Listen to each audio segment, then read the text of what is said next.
महाकुंभ में आस्था की डुबकी का झांसा देकर क्या किया। दिल्ली निवासी 48 वर्षीय अशोक कुमार ने अपनी 40 इयर्स पत्नी की हत्या कर दी।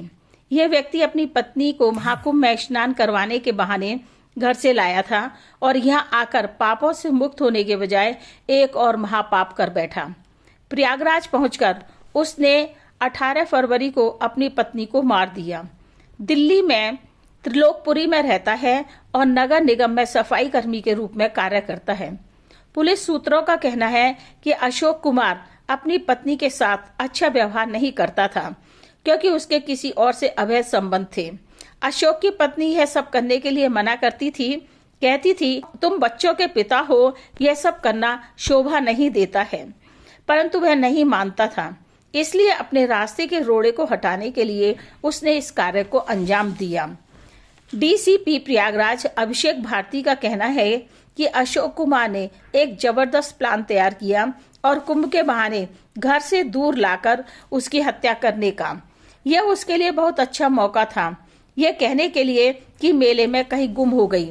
जैसे पुरानी फिल्मों में दिखाते हैं, मेले में आए भाई बहन, पति पत्नी, माँ बाप गुम हो जाते थे और फिर मिलने के लिए अगले मेले का इंतजार करते थे। लेकिन उस महिला की किस्मत ऐसी नहीं थी। अगर कहीं गुम होती तो सरकार की इतनी अच्छी व्यवस्था खोया पाया के लिए बनी हुई थी कि कोई गुम नहीं हो सकता था।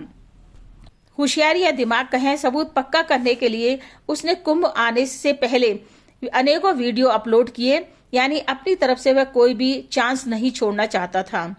हत्या करने के बाद उसने खून से भरे कपड़े तथा चाकू मेला क्षेत्र के कूड़ेदान में फेंक दिया। यह आरोपी पूरा क्रिमिनल माइंड है। उसने पहले पत्नी की हत्या की और फिर बाद में खुद ही जाकर पुलिस स्टेशन में गुमशुदगी की रिपोर्ट दर्ज करवा दी, जिससे कि किसी भी व्यक्ति को उसके ऊपर शक नहीं हो। रिपोर्ट दर्ज कराने के बाद गायब हो गया।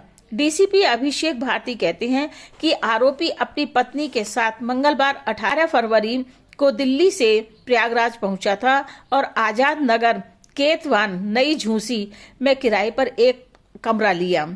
मंशा अच्छी न होने के कारण उसने अपना आई कार्ड भी जमा नहीं करवाया।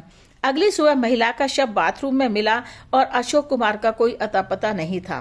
शव को पोस्टमार्टम के लिए भेज दिया गया है और अशोक कुमार को पुलिस खोजने में लगी हुई है। पुलिस ने उसका पता लगाने के लिए सीसीटीवी फुटेज और सोशल मीडिया का सहारा लेना प्रारंभ कर दिया था।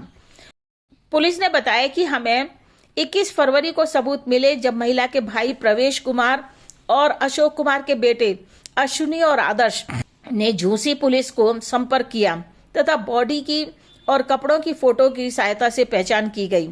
उस महिला का नाम मीनाक्षी है। पुलिस द्वारा परिवार के सदस्यों से पूछताछ करने पर यह बात सामने निकल कर आई कि पति पत्नी दोनों के बीच संबंध अच्छे नहीं थे। झूसी के स्पेशल ऑपरेशन ग्रुप एसओजी और प्रयागराज पुलिस की सर्विलांस सेल की संयुक्त टीम ने आरोपी का पता सीसीटीवी फुटेज के माध्यम से लगाया और फिर उसे गिरफ्तार करने में सफल हो गई। यह आरोपी 3 महीने से अपनी पत्नी की हत्या करने का प्लान बना रहा था, परंतु हर बार किसी न किसी कारण असफल हो रहा था। लेकिन 18 फरवरी को वह अपने कार्य को अंजाम देने में सफल हो गया। इस प्रकार के व्यक्तियों की कोई कमी नहीं है जो अपना घर स्वयं ही बर्बाद करने के पीछे लगे रहते हैं।